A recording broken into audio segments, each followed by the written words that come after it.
Once there was a wise king, but at times he would get lost in his own thoughts. One night he had a dream that his kingdom was about to face a great danger. The next morning he called for his minister right away.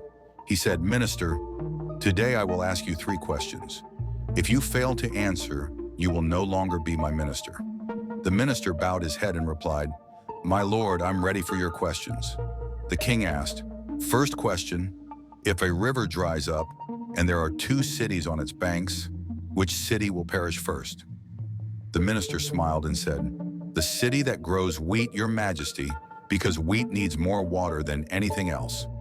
The king nodded. Then he asked the second question, "If a poor orphan and a rich man both face the same danger, who has a better chance to survive?" The minister replied, "My lord, the rich man has power, weapons, and people, but the orphan has faith. In worldly terms, the rich man might survive, but in truth, the orphan will remain safe in spirit."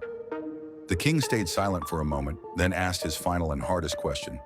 "If you had to choose between justice and your own honor, which would you choose?"